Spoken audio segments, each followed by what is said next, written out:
Good morning बच्चों। आज हम क्लास फोर्थ में चैप्टर 8 मुंह पटक और धरपटक जो कि हमने पहले पढ़ लिया था उसका बाकी का एक्सरसाइज वर्क करेंगे, क्योंकि हमने शब्द अर्थ कर लिए थे कॉपी में और उसके बाद ये सारे क्वेश्चन आंसर कर लिए थे। अब हम आ जाते हैं रिक्त स्थान भरिए पर। तो देखिए, पहला है धरपटक पहलवान डैश व डैश पहलवान था, तो भारी भरकम व लंबा चौड़ा पहलवान था। हाथी ने धरपटक के सिर पर अपना डैश पैर रख दिया, तो क्या आएगा? हाथी ने धरपटक के सिर पर अपना भारी भरकम पैर रख दिया।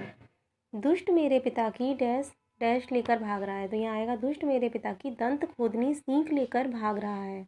धरपटक की विचित्र बात सुनकर डैश की पत्नी और उसका बेटा घबरा गए, तो यहाँ आएगा मुंह पटक की पत्नी और उसका बेटा घबरा गए।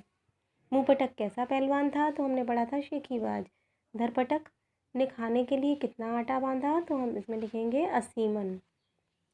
फिर देखिए, तालाब में रोज रोज पानी पीने कौन आता था, तो हमें मालूम है कि हाथी पानी पीने आता था। फिर देखिए, धरपटक ने मुंह पटक के आंगन में क्या फेंका, तो हाथी फेंका था। फिर इसके बाद यहाँ आ जाएंगे उचित सर्वनाम के द्वारा रिक्त स्थान भरिए। तो यहाँ पर ऑप्शंस तो दिए हैं, लेकिन हम यहाँ फिल करेंगे। तो देखिए, अपरिचित कौन है, तो आएगा वह अपरिचित कौन है। आज्ञा दीजिए के आगे आएगा आप आज्ञा दीजिए। परिचय दो के आगे आएगा अपना परिचय दो। मुझे सारी बात बताओ, तो ये सारी बात बताओ के आगे आएगा मुझे सारी बात बताओ। फिर यहाँ पर अनेकार्थी शब्द दिए हैं, यानी एक शब्द के अनेक अर्थ होते हैं, तो यहाँ दो दो अर्थ लिखने हैं आपको।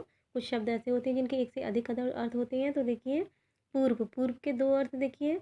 पूर्व का मतलब पहले होता है, यानी कुछ समय पूर्व, है ना। और पूर्व का मतलब एक दिशा भी होता है, एक डायरेक्शन का नाम भी पूर्व होता है। तो देखिए, पहले मैं पहले का प्रयोग करके बताती हूँ। तो कुछ समय पूर्व मैं जयपुर गया था, यानी कुछ समय पहले मैं जयपुर गया था। फिर देखिए, एक दिशा को भी हम पूर्व कहते हैं, तो सूर्य पूर्व दिशा से निकलता है। फिर इसके बाद देखिए, अगला शब्द है हमारा सोना। सोना के भी एक से अधिक अर्थ होते हैं। जैसे सोना एक तो धातु होता है जिसके जेवर बनते हैं, जेवरात, और दूसरा एक क्रिया होती है, जैसे सोना खाना पीना, ऐसे सोना एक काम होता है। तो देखिए, एक धातु में देखिए सोना बहुमूल्य धातु है ना, कीमती धातु है वो। फिर देखिए, सोना मैंने बताया एक क्रिया होती है, काम होता है। तो देखिए, एक दिन में 7-8 घंटे, 24 घंटे में हमको 7-8 घंटे सोना चाहिए। फिर देखिए, बस बस का मतलब भी दो होता है। एक तो बस वो होती है, एक तो बस का मतलब होता है काफ़ी, बस करो, है ना। तो एक तो काफ़ी, और फिर दूसरा बस क्या होता है? बस होता है एक यातायात का साधन, ट्रांसपोर्ट का साधन होता है जिसमें बैठकर हम ट्रेवल करते हैं। तो देखिए, पहले हम काफ़ी का पढ़ेंगे। तो देखिए, बस अब मत खेलो, बहुत देर हो गई है। और दूसरे बस का मतलब देखिए, मैं बस से जयपुर गया, है ना, बस के द्वारा जयपुर गया। फिर अगला देखिए, लाल। लाल का एक अर्थ होता है बेटा, और एक लाल रंग होता है। तो देखिए, बेटा का प्रयोग पहले देखिए, उठो लाल अब आंखें खोलो, यानी माँ अपने बेटे को जगाते हुए कह रही है उठो लाल, उठो बेटे अब अपनी आंखें खोल लो। और दूसरा देखिए, एक रंग, जैसे मेरे कपड़ों का रंग लाल है। फिर देखिए, काल। काल का दो मतलब होते हैं। काल का मतलब समय भी होता है और काल का मतलब मृत्यु भी होता है। तो काल यानी समय, उसे देखिए प्रयोग, प्रातः काल हमें स्नान करना चाहिए, यानी सुबह के समय हमें स्नान करना चाहिए। दूसरे काल का मतलब होता है मृत्यु। तो उस व्यक्ति का काल उसे बस के सामने ले गया, माने उसका एक्सीडेंट नहीं होता अगर उसका काल उसे वहाँ ना ले गया होता, तो उसकी व्यक्ति की मृत्यु हुई, उसे बस के सामने ले गई।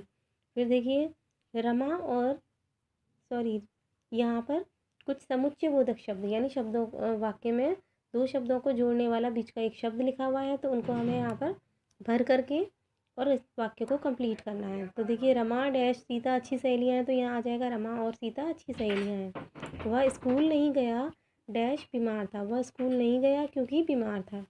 सरल अच्छा लड़का है डैश गरीब है, सरल अच्छा लड़का है लेकिन गरीब है। उसके पैर में चोट लगी थी डैश अच्छा नहीं खेला, तो पैर में चोट लगी थी इसलिए अच्छा नहीं खेला। पिताजी ने कहा डैश छुट्टी है, डैश कल छुट्टी है, तो पिताजी ने कहा कि कल छुट्टी है। इसके बाद हम आगे आ जाएंगे। तो आगे यहाँ पर देखिए इस तरह से तो यहाँ पर ये दे रखे हैं पहले से, जैसे आधा का और पूरा का, इसके ऊपर आ लगा करके हमें शब्द बनाना है। तो देखिए, पक्का ऑलरेडी इन्होंने दिया हुआ है, एक नया शब्द हमें बनाना है, तो मैंने बनाया सिक्का। सिक्का में भी दो का है और उस पर आ का डंडा भी लगा है। फिर देखिए, दो टा बना करके शब्द बनाना है, तो जैसे इन्होंने बनाया लट्टू, ऊ की मात्रा लगा करके, हमने इन्हीं दो टा के ऊपर आ का डंडा लगा दिया और आगे प लिख दिया तो बन गया पट्टा। फिर देखिए आधा माँ और पूरे माँ से हमें शब्द बनाना है। यहाँ हिम्मत लिखा था, हमने मरम्मत कर दिया। फिर देखिए आधा पा और पूरे पा से हमें शब्द बनाना है। यहाँ खप्पर लिखा था, हमने छप्पर लिख दिया। आधा था पूरा था और आ का डंडा लगाकर इन्होंने पत्ता बनाया, है ना। तो हम लिखेंगे पत्तल भी होता है। और सॉरी, क्योंकि इसमें मैंने आ का शब्द वाला नहीं बनाया, उसमें हम लिख सकते हैं छत्ता। जैसे मधुमक्खी का छत्ता होता है, उसमें आ के डंडे वाला वैसे राइट शब्द तो यही है। मैंने ध्यान नहीं दिया था पहले, लेकिन अभी अभी मेरे को ध्यान आया कि इसमें आ का डंडा भी लगाना है, तो ऐसा शब्द बनेगा छत्ता। आप पत्तल को छोड़ दीजिए, क्योंकि इसमें अगर डंडा नहीं लगा होता तो हम लगा सकते, सॉरी इसमें डंडा नहीं लगा होता तो हम यहाँ लिख सकते थे, बट डंडा लगाए तो आप छत्ता लिखेंगे। फिर देखिए आधा ला और पूरा ला, तो फिर यहाँ इन्होंने चिल्ला कर लिखा है, हमने इसमें बड़ी की मात्रा लगा दी और बिल्ली लिख दिया, है ना। तो ये इस तरह से बन गए शब्द हमारे। फिर देखिए निम्नलिखित शब्दों के दो दो पर्यायवाची शब्द लिखने हैं। तो देखिए हाथी, हाथी को और क्या क्या कहते हैं, तो गज कहते हैं, कुंजर कहते हैं। तालाब को और क्या क्या कहते हैं, तो सरोवर और ताल कहते हैं। फिर देखिए पत्नी को क्या क्या कहते हैं, तो संगनी, सहचरी। फिर इसके बाद पेड़ को क्या कहते हैं, तो तरु, वृक्ष। नदी को क्या कहते हैं, सरिता, सलिला। पिता को और क्या कहते हैं, तात, जनक, जन्म देने वाले जनक होते हैं, है ना।